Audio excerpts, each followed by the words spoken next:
Muy bien, muchas gracias por la invitación nuevamente. Un placer y realmente va a ser este señor va a ser canalizado. Venir con esta temperatura hasta acá. A ver, ¿sabes? Doble castigo. Un placer. Bueno, ya tenemos gobierno nuevo, pero de nuevo viejo. Bueno, yo creo que termina un año que fue muy complicado, que tuvimos muchos sinsabores en el medio, ¿no? Y preocupaciones enormes. Yo creo que era una de las pocas personas que tenía cierta confianza en que iba a terminar bien, y terminó bien. Con lo cual, terminó bien en un sentido muy importante.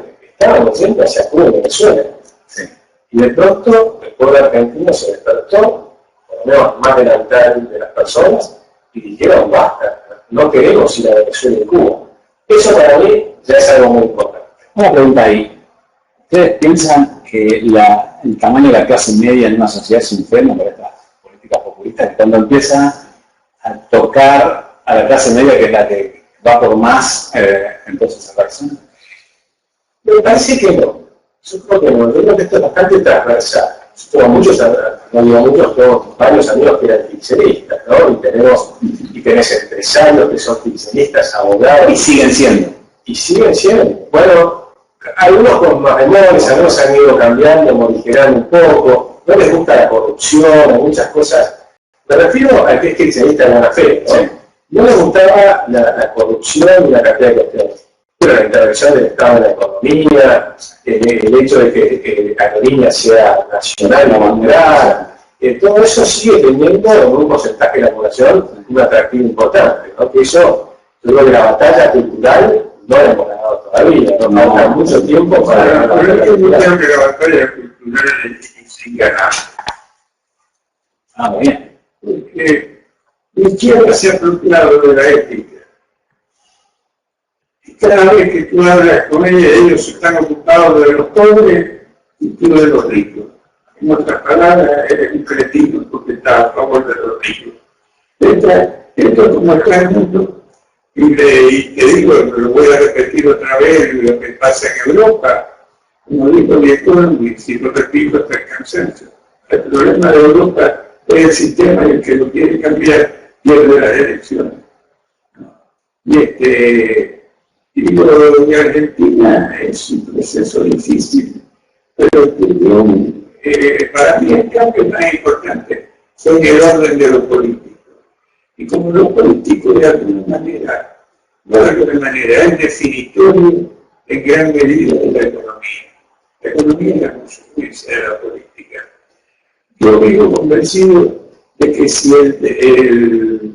la salida del sexo lo hubiera hecho Scioli, el pueblo se hubiera ido a 20. ¿No? Bueno, vos tenés un punto ahí que vos decís, la izquierda nos gana la batalla ética. Y yo digo, esa es la batalla que hay que dar. Por ejemplo, marco dos contradicciones de la izquierda, ¿no? La izquierda dice que tiene que proteger a los más pobres, a los trabajadores, pero hace lo contrario, porque resulta que protege a los empresarios. Por ejemplo, nosotros queremos eliminar el régimen de Tierra del Fuego, o mejor dicho, eliminar la protección de la industria, de manera tal que no haya 7 familias que se llenan los bolsillos en Tierra del Fuego a costa de que 42 millones de trabajadores o de familias de trabajadores están pagando el doble los productos, computadoras, televisores, teléfonos, etcétera, etcétera. Entonces, ¿quién está defendiendo al trabajador? Yo le discuto a la izquierda la ética. Le digo, nosotros defendemos al trabajador. Pero son ellos los que lo defienden. Yo no digo lo que hacen, sino lo que dicen. Que llegan al poder por lo que dicen y después destruyen todo lo que dijeron que iban a hacer. Pero incluso en el discurso, yo lo que les digo es que en el discurso ya están diciendo cosas que son contradictorias. Y te marco una y te marco una segunda. Una es, ellos dicen que defienden a los pobres, pero defienden la protección industrial. La protección industrial no es defender al trabajador, es defender al empresario, a algunos empresarios que te venden caro y malo. ¿No? Pero, por ejemplo, el celular que los compran en China, lo tienen que desarmar, porque ese fue el fascismo. Esa no es la izquierda comunista o socialista. Ese fue el fascismo. que fue, por eso Lenin dijo que un fascista era un liberal asustado, ante la alternativa de que tiene nacionalismo, y negocia con el gobierno. La situación, pero en algunos casos ya ese proceso ni siquiera se da. Lo que pasa que la izquierda también, cuando te quiere descalificar, te dice que la extrema derecha es fascista. Cuando son ellos los que negocian, hacen cualquier cosa. Ellos están a veces muy cerca de la extrema derecha. La extrema izquierda y la extrema derecha se terminan. Bueno, por eso hay un problema con el léxico político que es muy confuso. Ahora el Economist salió con populismo de derecha. ¿Sabe quiénes son los populistas de derecha? La Le Pen, que parece que va a ser la que va a ganar las elecciones en Francia. Y vamos a ver, faltan mucho. Bueno, falta, pero yo no estoy prediciendo, yo estoy contando lo que dijo el Economist. ¿No? Y dice, y si viene ella, olvídese del euro y de la Unión Europea, porque está en la parte nacionalista. Es que ahora hay algunos populistas de derecha que ahora toman el tema de inmigración como un tema que en lugar de combatir el crimen, combaten al inmigrante. Y eso es otro tema importante. Yo quiero marcar una segunda contradicción de la izquierda, que me parece que en el discurso que lo estamos viendo hoy todos los días es importante remarcarla. Ellos siempre están en contra de la externa. Pero los que realmente estamos en contra de la externa somos nosotros, claro. Porque el único que está en contra de la externa es el que quiere superar el fiscal. Sí. Entonces, si tienes el primer gobierno de Kirchner, Néstor Kirchner, tú por lo menos tienes que superar el fiscal. Entonces ahí era más consistente. Pero esta gente que genera un déficit descomunal, ama la deuda externa. Porque todo esto finalmente va a ser deuda externa. No es el déficit. El problema más grave es el nivel de la deuda del 50%. Y ese es lo que todavía, que yo sepa, la gente de Macri no ha dicho nada al respecto. ¿Cómo lo va a manejar? No sé qué piensas tú, pero yo creo que hay que manejarlo muy... La primera cosa creo que hay que manejarlo en términos reales. En otras palabras, si tú el año que viene tienes un presupuesto que no aumenta el gasto o lo aumenta al menos de lo que es la inflación, el gasto público cae en términos reales. Y ese es el primer paso. Y después hay que ir sacar las cosas que se están haciendo del fútbol para todos y toda esta falacia de no, porque no hay forma de pagarlo. Por eso ahora dicen que va a haber un déficit del 7% del Producto Bruto. Pero ahora tenemos un poquito más de eso. La otra cosa que es importante ahora es que la tasa de interés es del 39%. No, creo que ese es el motivo por el cual plancharon al dólar. Como Fábrega en su momento, te digo, yo hice mi parte y le dijo a Kicillof, ahora será tuya, que es el que dio el presupuesto. Y como no lo hizo... Pero mira, el 39%, ¿cuánto tú crees que va a ser la inflación el año que viene? Él dice ahora, pero yo creo que va a ser 35%. Bueno, si es el 35%, el 35%. La tasa de interés no sería grave al 39%. Una inflación del 39 grados. No, claro, 39% es la inflación, pero lo que pasa es que hay una cosa, la inflación provoca las cosas, pero la tasa de interés te hace quebrar el sistema. Cuando tienes una tasa de interés real que está por encima de la rentabilidad del capital, olvídalo, está quebrado. Sí, me parece que lograr entender qué es lo que están haciendo, porque, bueno, decíamos un poquito antes de empezar, ¿no? Este programa no es un programa literal. No, obviamente es un programa que ellos lo definen como desarrollista. Muchísimo mejor que el kirchnerismo, pero no es liberal. Muchísimo mejor que el kirchnerismo. Respiramos, tenemos aire. Son razonables, son razonables. Sí. No se van a decir. Pero lo primero es que han creado una situación de confianza de la Argentina. Totalmente. que es un cambio sideral. ¿No? Esta es la que vamos a ver. Pero también podría ser interesante definir en qué diferimos un poquito de lo que uno vería en términos idílicos, si querés, y esto es en la práctica, ¿no?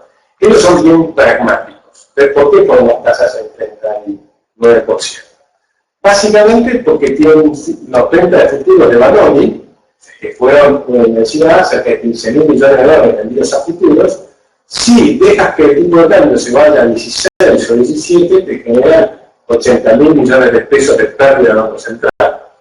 En cambio, ellos prefieren que una tasa un poco más alta y expectativas de que tranquilizaran el tipo de cambio, lo tenés en 13.30, 13.40, y con eso la pérdida que tenés es de 30.000 millones de pesos. Con lo cual, tenés diferencias importantes, depende de dónde está el tipo de cambio. ¿Cuál es el plazo de vencimiento? Hay varios plazos de vencimiento. Pero digamos, así... Marzo, mayo... Sí, hasta la mitad del año. Hasta junio, más o menos. Pero yo creo que lo primero que tienen que hacer también es bajar la inflación. Pero la inflación difícilmente va a bajar si tú no bajas el dato. La inflación puede bajar al inicio también cuando quema la tasa de interés. Las intereses altas se despega a cambiar los precios, porque ellos tienen dos miedos. Uno es que se hace el tipo de cambio, y el segundo es que se te escape el no, solo si la tasa de interés está por encima de la rentabilidad. Mira, acuérdate lo que pasó aquí con la 2050. Todo el sistema. En Chile, en 1982, los bancos quebraron directamente, porque la tasa subió como el 23%. En Estados Unidos, cuando subieron la tasa al 20%, quebró todo el sistema de ahorro y préstamo. La tasa el sistema financiero es, ¿cómo te puedo decir?, el sistema sanguíneo de la economía, porque es la que tiene que ver con el futuro. Nos guste o no nos guste. Que se hacen cosas mal o bien es otro tema, pero sin sistema financiero no puede vivir Claro, sin electricidad tampoco, sin agua tampoco. Sí, pero el dilema es que a un 39% es de corto plazo, no puede seguir. No puede seguir, porque si mantienen el dólar, ponen el 13, 14, pero con una inflación del 30. Esto ya está empezando a bajar un poco, ¿no? Pero me parece que los análisis iniciales diría la diferencia de un programa que fuera más liberal de entrada es que tenés el riesgo de un programa liberal es que el ajuste sea muy fuerte y recae generalmente son los más pobres. Por eso tenés que de alguna manera compensar. Y ellos entonces hacen un programa intermedio y el riesgo de los programas intermedios no es el corto plazo, el riesgo lo vas incrementando es el mediano y largo plazo. Entonces, por ejemplo, yo voy a tratar de conseguir deuda para pasar el déficit fiscal de este año, de forma tal que toda esta etapa de ajuste se haga un endeudamiento bastante importante, ¿no? Ahora, eso lo puedes hacer un año, pero no lo puedes volver a repetir. Sí, y el problema es que el segundo año tenés las elecciones de mitad de periodo. Sí. Entonces ahí empezás a decir, bueno, lo tengo que hacer por las elecciones. Entonces recién te vas a poder hacerlo el tercer año. Y ahí estás en el problema de tener que el cuarto año son las elecciones más definitivas. Entonces, creo que esas son las cosas que uno tiene que estar mirando. ¿Qué cosas se pueden hacer? ¿Qué dirías vos, si tú no fuese idealmente liberal, digo? Pero puedo meterme un momentito. Sí. Es importante aclarar el concepto de liberalismo, porque se cree que el liberalismo te dice, tú eres liberal y el fulano. No, uno no es liberal, no. El liberal es el sistema. Que tú estés de acuerdo con el sistema o no te hace ni liberal ni no. La idea es el sistema donde se respetan los derechos individuales, que es fundamental y la Argentina es la prueba de que cuando tuvo el sistema de un salto cuántico de historia. Y lo que es, y me canso de repetirlo, es increíble, que son los argentinos los que no lo toman en consideración este hecho de cómo en 50 años pasaron de ser uno de los países más pobres del mundo a uno de los países más ricos del mundo. Yo coincido, por eso es como hay dos temas. Un tema que es si es o no la idea del liberalismo, suponiendo que sí. Y la otra es qué pasa en la transición, suponiendo que ese es el sistema. ¿Cómo lo haces? ¿Qué paso? ¿No? Porque el gasto público, a pesar de que está altísimo, yo creo que es financiable si crece el Producto Bruto. Yo creo que cuando el gasto público es esa dimensión no se crece y prueba de esto de que pero Europa eso ya lo vimos. Sí, bueno, vamos a discutir. Pero estás haciendo un análisis periférico. Parece como que el gasto público es la única variable que determina el crecimiento. Y la seguridad pública, el rule of law, del cual estamos muy de acuerdo, es una variable muy pesada para las inversiones. Ponele que abrís, hacer cielos abiertos, subterráneos, carreteras que son desarrollistas, así que estás concepción, etc. Energía, hay un montón de cosas. O sea, el gasto, yo estoy de acuerdo con el gasto público, parece que no es la única variable. Pero es fundamental. En Europa, tú dices el análisis. En el 60 tenían un gasto público que fluctuaba entre el 14 y el 20%. Y crecían al 6%, al 5%, todo en la década. Estos últimos 7 años tiene un gasto público que en Francia está en el 56% del producto. Italia el 50%. Alemania tiene el 46, 47%. Lo que pasa es que ninguno ha crecido en los últimos 15 años. Lo que pasa es que me parece que cuando Argentina tiene un gasto público, no sé si es 50 o un poquito menos de la década, pero supone 48, 50%, lo estamos midiendo con el tipo de cambio que tenías el año pasado. Cuando haces un ajuste de evaluación, tiene un impacto también sobre el gasto público. El gasto público es corriente en pesos. Pero si uno logra tener una inflación menor a la devaluación, en realidad el gasto público en dólares cae. Y por lo tanto, toda la nueva parte de la economía que se reactiva, el campo, la minería, el turismo, etcétera, que son exportadores de dólares, el dólares, todo eso te hace que el gasto público sea más. De hecho, con esta devaluación oficial, el gasto público de los $2. El dólar se ha bajado mucho. Pero no digas perdón, el gobierno no fue el que hizo la devaluación. La devaluación la hizo el mercado. Claro, eso fue liberar el mercado. Lo que pasa es que el gobierno te mantenía un lo que pasa es que antes calculabas el Producto Bruto en dólares sobre 10, ahora son sobre 13. No. Entonces tenés casi... No, yo no prefería así. Yo lo medí siempre, porque yo en el primer trabajo de ver cuál era la tasa. Para mí el dólar hoy, en términos de paritaria, es 13.95, que tendría que tener. Si está en 13.40, no es más o menos, no hay una... Por eso todo es discutible, porque la inflación argentina frente a la inflación americana. Sí, además hay grandes cuál es el año base que tomas, no hay ningún año que digas este es un año transparente de tener.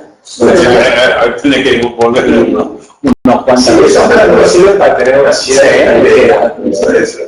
Pero yo tomé el año 2003, donde el dólar aparentemente el peso estaba sobrevaluado en 45%. Entonces tomé ese dato, solo porque había que tomar alguno, ese fue el que tomé para saber cuál era la... Ahora, a mí me gustaría volver al costo de la transición. Sí, es decir, ¿dónde ves? Porque depende, a ver, para hacerte la pregunta es, una cosa es decir, empiezo bajando el gasto público, otra cosa es, empiezo liberando inversiones posibles que hasta ahora eran imposibles. Sí, y obviamente el CEPO, que tiene que tener un efecto... Sí, pues yo creo que lo que significa reducir el empleo público, bueno, en Twitter tenemos propuestas de políticas públicas, matar gente. Y la que más reacciones positivas tiene es la de eliminar NIOPIs. Claro, sí, esa nadie la prospectiva. Y creo que es lo que están haciendo. Y eso es lo que dicen que están haciendo. Entonces ahí, yo digo eso porque es difícil hacerlo. Anunciarlo es muy fácil, demostrar que son NIOPIs es mucho más difícil. Yo creo que va a haber tal vez un 10% de NIOPIs. Es muchísimo, porque eso te ayuda enormemente el gasto público. Pero suponte que sea un 5%. Si lo logras reducir, ese enorme también es una fuerte reducción. Ahora, eso por un lado. Planes sociales, ni por caso. Hay 8 millones y medio de planes sociales.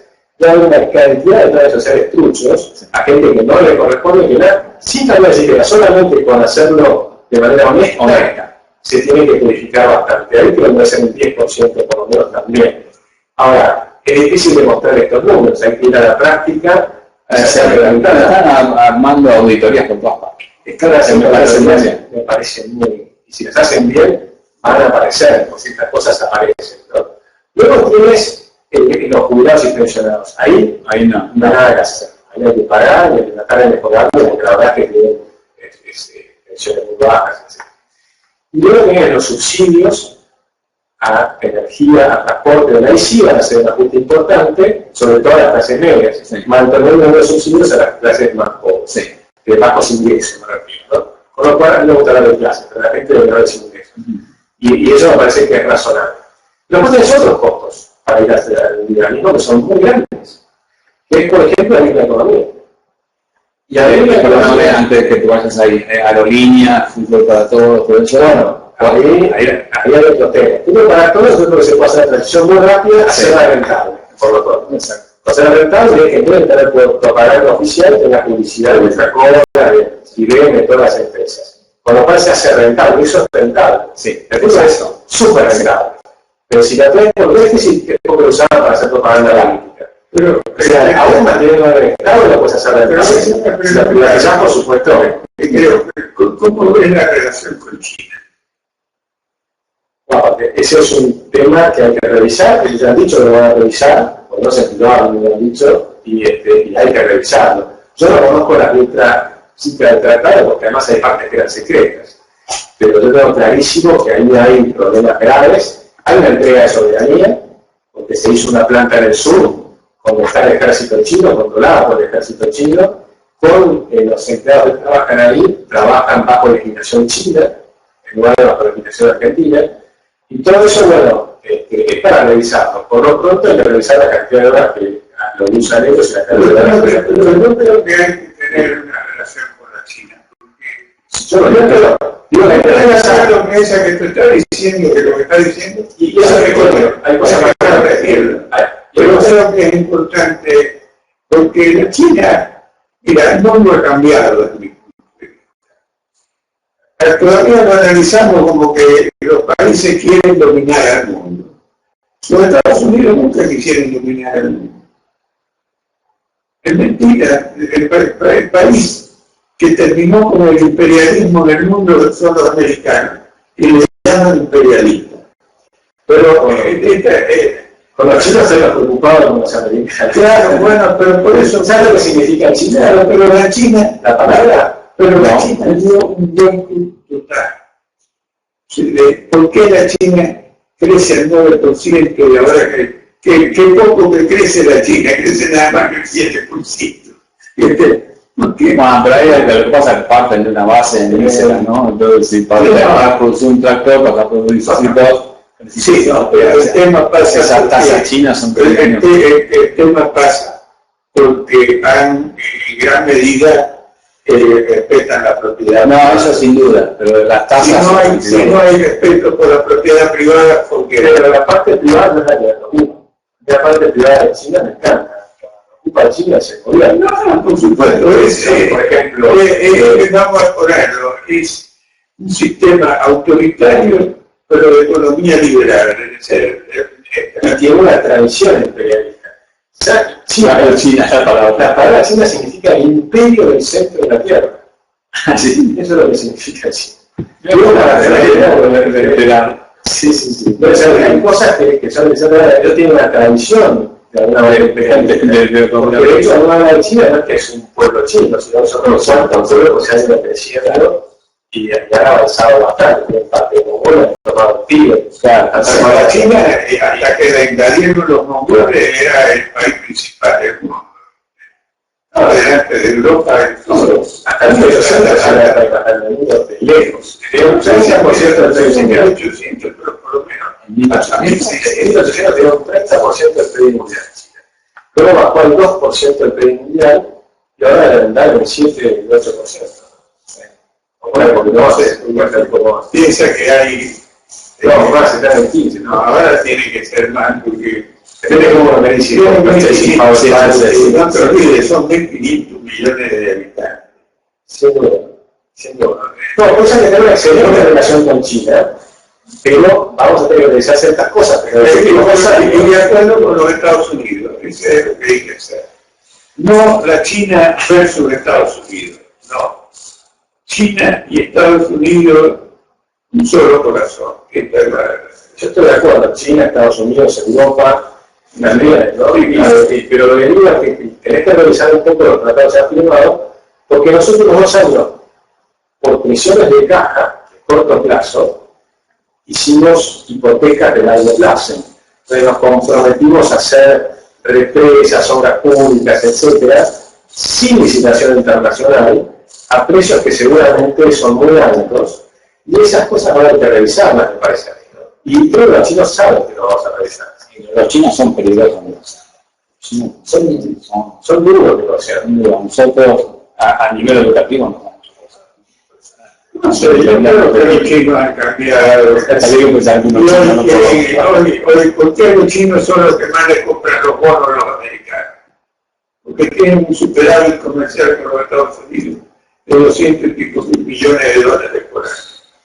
Y hoy hay más interés en el comercio que en la política en ese sentido. Estamos de acuerdo. Entonces, la guerra ya no es un objetivo de los estados.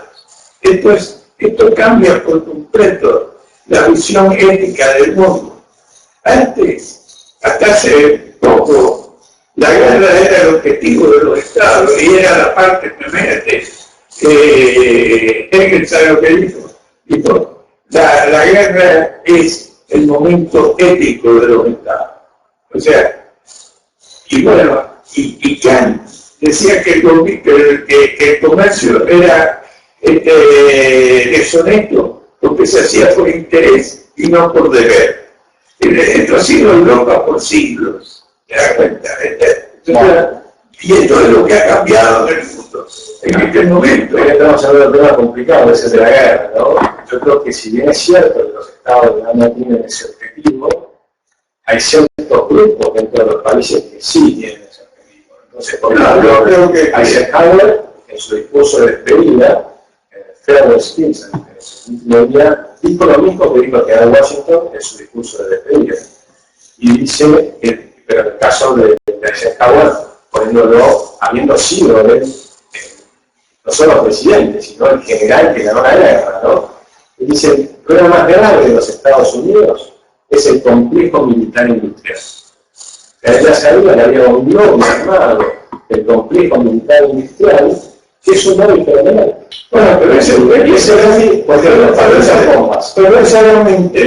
era un interés comercial también, ¿no? Bueno, pero tienes un problema, vos fabricás bombas. ¿Quieres ir fabricando bombas? ¿Qué tienes que hacer? Tienes que tirar las bombas anteriores. ¿A dónde las tirás? Tenés que inventar una bomba interna para tirar la bomba. Entonces, había un problema, por ejemplo, en la Segunda Guerra Mundial.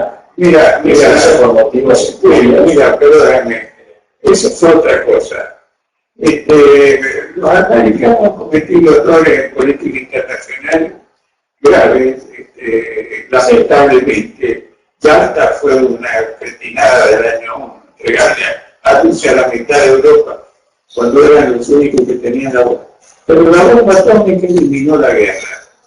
¿Sabes lo que dijo? ¿Dónde sacaste el tema? Porque estamos hablando de la apertura que damos de los... Claro, pero te hablo de la guerra porque esto quiere decir que tienes que analizar al mundo desde otra perspectiva que era la de antes, de dominar al mundo. Acá los que están en guerra es el terrorismo, porque en Oriente todavía están viviendo en la Edad Media. Pero no estamos de acuerdo, parece. Analicemos al mundo desde un punto de vista comercial. Claro, entonces yo estoy de acuerdo en que tengo que hacer tratados de libre comercio, que es una manera de ir hacia el libre comercio, que están de acuerdo casi todos los países del mundo. En Chile no va a ser tratado de libre comercio con el 90% del PIB mundial. Entonces tenés toda la Alianza del Pacífico, tenés el NAFTA, ahora tenés el TPP, que se hace la Alianza Transpacífica. Todo eso va a ser la área de comercio más libre del mundo. Y tenemos a la mitad de América Latina metida ahí. Sí.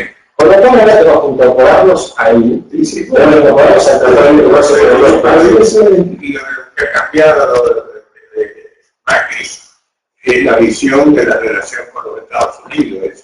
Con el mundo, no solo los Estados Unidos. Pero los Estados Unidos son muy representativos del tema. Sí, pero yo no Y acá estábamos enfrentados con los Estados Unidos. Pero también los hispanos, con Francia, con Uruguay, con Brasil, es decir, salvo Venezuela, Ecuador y Bolivia, creo que sí, claro. Irán, claro, pero cuatro. Ahora venimos a la mejor designación, una de las mejores designaciones del gobierno actual es usar la motor. Ah, sí. Me parece que eso es un indicador fenomenal y ya empezaron a hacer declaraciones, una cantidad de hechos. Bueno, Venezuela, inmediatamente. O sea, tenemos una Irán, ¿no? También dejar que el memorando de Irán se caiga, sin apelar. Esas cosas ya marcaron un cambio 180 grados. Sí. Ahí sí que fueron 180 grados. Pero yo quiero avanzar un segundito, si tenemos tiempo, que el costo de ir hacia el liberal, porque tiene un costo y es real. Y si los liberales no admitimos que ese costo existe, es muy difícil hablar con los demás. Y el costo es el proceso de destrucción creativa schumpeteriana.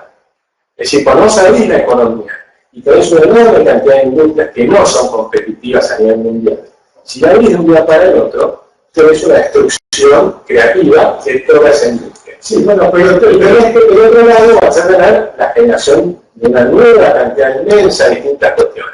Déjame dar un ejemplo concreto. Pero déjame decir, hacerte una aclaración. La competitividad también depende del nivel del tipo de cambio. Cuando tú sobrevalúas la moneda, moriste. Tú sabes lo que es, y esto ya lo ha cambiado él doblemente. Lo cambió con el tema de quitarle las restricciones a las exportaciones. Sí, para el campo. Porque antes, imagínate, para el campo las restricciones terminaban porque el tipo de cambio estaba en 5 pesos, una cosa por el estilo. Sí, pero sigue teniendo algunas cosas que son concretas y reales. Suponiendo que no podemos hacer una nueva sobrevaloración del tipo de cambio, cosa que todavía hay que ver, sí. Tienen que pasar estos 4 años, ¿no? Generalmente lo que ha pasado siempre en la historia argentina es que llega el gobierno, devalúa y después se enamora del tipo de cambio fijo para frenar la inflación. O sea, desde Krieger-Macena. Desde Krieger-Macena. Exactamente. Entonces, ese es un riesgo que todavía no sabemos si lo vamos a hacer. Eso es lo que hay que aprender, que uno no controla la inflación con el tipo de cambio. Sí, pero luego hay un segundo que es que realmente hay industrias que no son competitivas. Por ejemplo, producir celulares y computadores en Tierra del Fuego no es competitivo. No va a ser jamás competitivo. Entonces, ¿qué vamos a hacer ahí? Entonces hay que decir, ahí tenés, por ejemplo, 12.000 personas trabajando, no sé, 7 familias que se enriquecen fenomenalmente. Si abrimos la economía, ¿qué va a ocurrir? Seguramente esas industrias ahí no pueden producir más. Hay como una diferencia, porque si abrís la economía y hay fuertes importaciones, el tipo de cambio tendría que subir y compensar la reducción de aranceles. Porque si no, ¿cómo importas? Pero el tema es cuando vos, lo que digo es que no puedes producir en Tierra del Fuego de la manera que están produciendo hoy. No, pero ponele que hay unas industrias que básicamente estas industrias que son ensambladoras de baja cantidad. Porque en China ensamblas inmensas cantidades porque exportas realmente. ¿Sí? En cambio, en Tierra del Fuego ensamblas pequeñas cantidades solamente para Argentina. Tú lo haces con mala calidad, a mí se me caían pedazos de mi celular. ¿No? O sea, a mi hijo ahora se le acaba dicen que se le mojó, dicen que no se le mojó nunca, pero en el papelito aparecía mojado, se le rompió, no te lo dejan, no te lo reemplazan.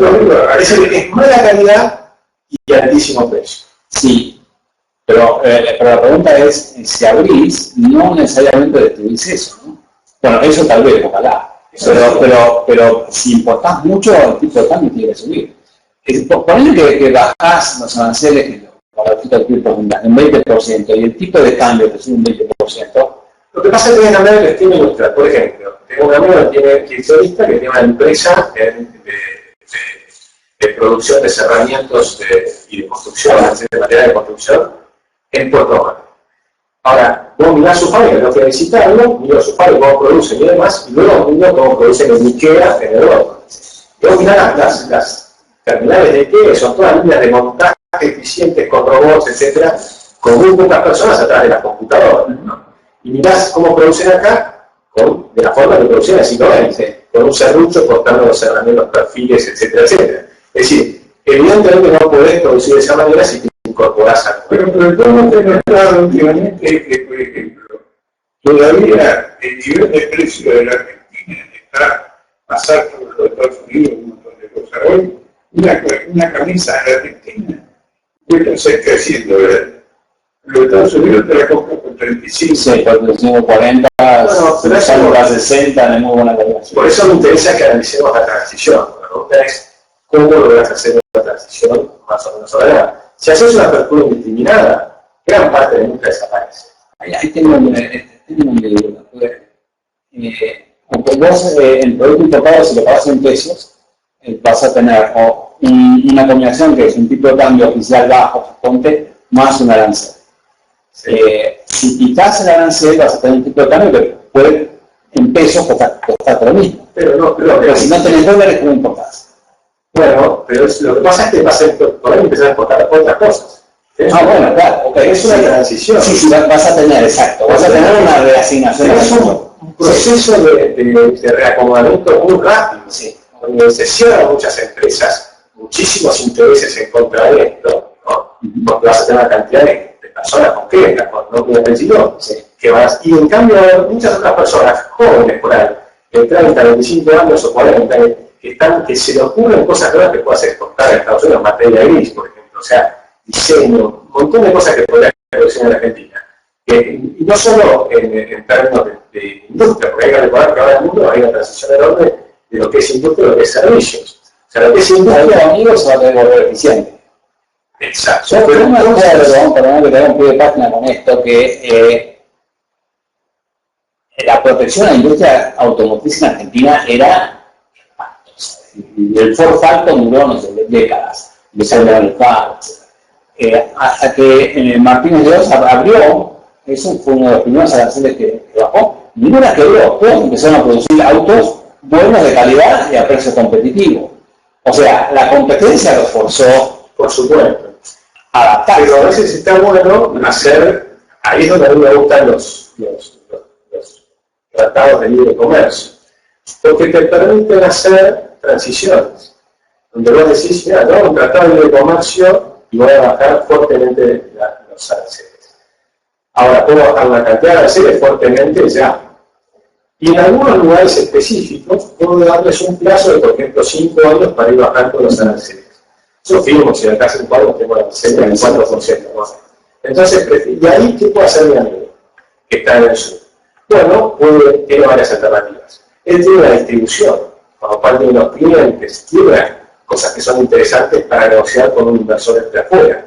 Puede venir a invertir de afuera para producir, o puede venir para formarse la exportadora y armar otras cosas diferentes. Y entonces va a permitir que otra persona pueda producir alguna otra cosa o exportar un servicio. Pero después me interesa mostrar lo que Tierra del Fuego. Tierra del Fuego desaparecen los impuestos de trabajo. Pero hagamos un análisis. Si van a vender unos productos y los bajamos a la mitad, porque ahora son libres, podemos vender, por ejemplo, el doble de estos productos. Sí. O de otras cosas, pero el doble de productos. Por lo tanto, necesitas el doble de locales, necesitas el doble de empleados de comercio, necesitas construir esos locales. ¿Sí? Hay un desarrollo de toda una economía que crece. ¿No? Y eso es lo que creo que es interesante y tenemos que comprar. Pero te voy a decir una cosa. Ya el hecho de que el dólar haya subido te da una ventaja relativa. Por eso hay que hacerlo rápido. Pero ya se hizo, ya pasó. Cuando tenían el dólar a 9, ¿quién era? Porque el deje de superávit comercial desapareció directamente este año. Y además que en las zonas que se producen granos, etc., empieza a activarse el restaurante, el cine, el turismo, así que el campo empieza a mover, empiezan a comprar, empiezan a, inclusive la industria como actores. O sea, cuando le devolvés rentabilidad, la fundamenta es que empezás a transferir recursos de un lado para otro, ¿no? Porque en el fondo es cierto que si vos decís, bueno, abro, los que tengo ahora van a tener que irse para otro lado.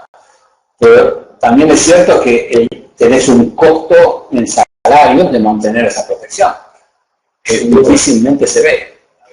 Sí. O en el fondo, como dijiste, es decir, compro esto más caro y de peor calidad. Sí.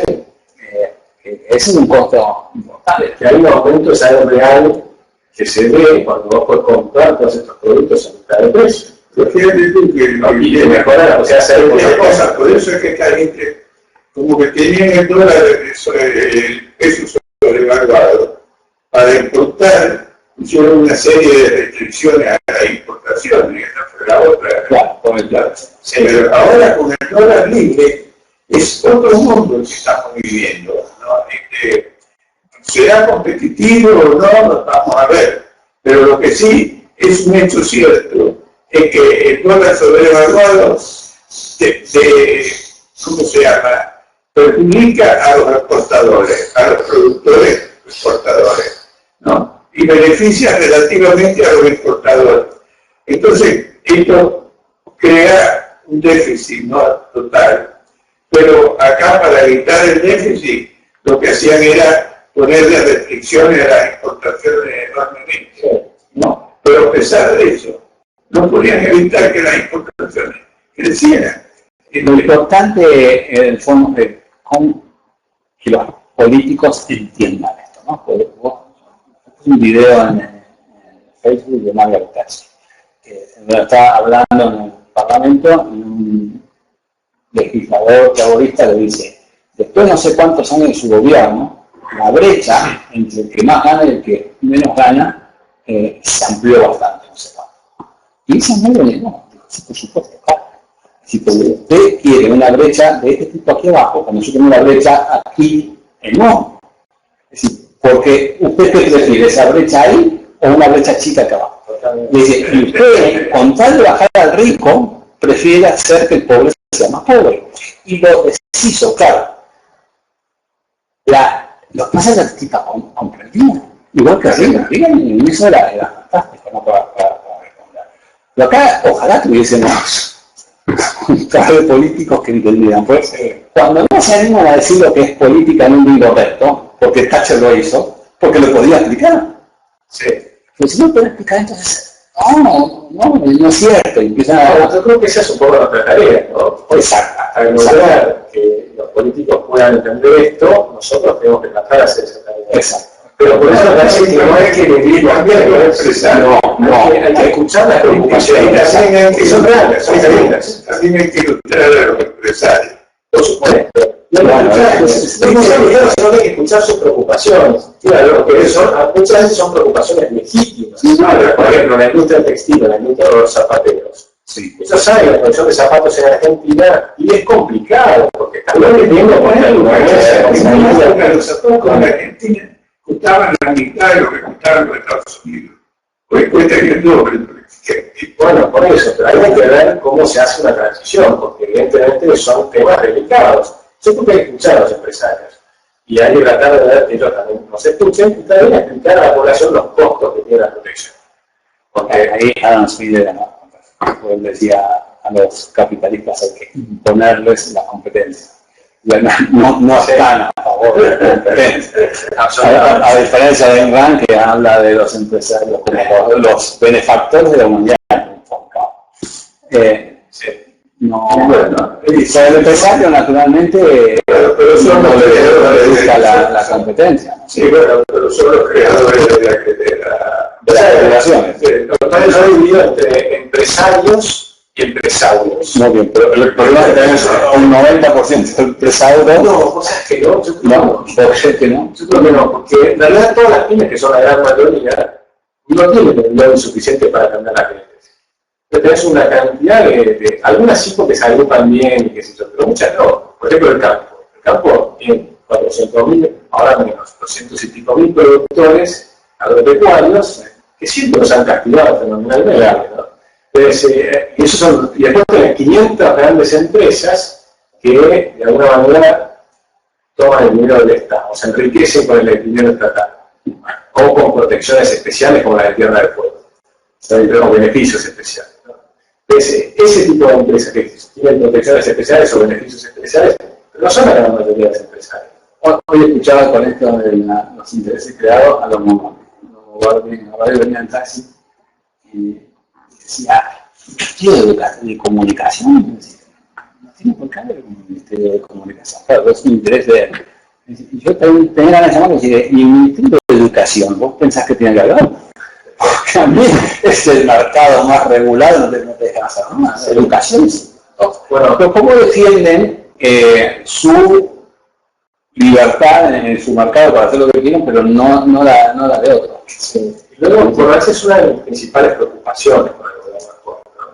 Cuando uno dice, bueno, estamos encantados, partimos de la base que estamos felices de lo que está pasando, ¿no? O sea, estamos felices de tener lo que pasó, y tener que cambiemos esta posibilidad. Pero también hay que adelantar algunos problemas, ¿no? No, son reales.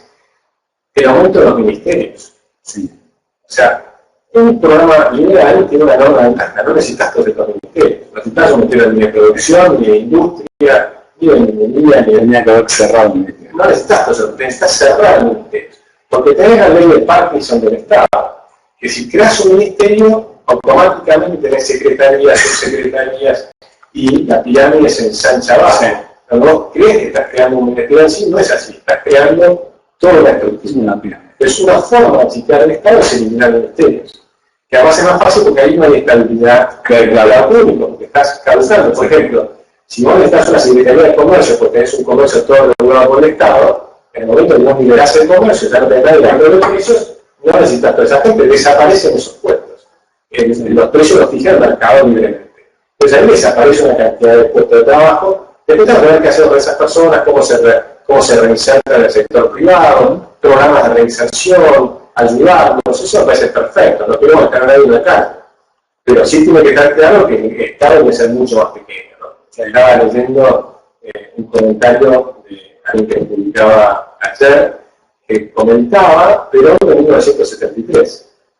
El viejo Perón, cuando llega a Argentina en el 73-74, dice: encontré una casa de gobierno con 2.500 empleados.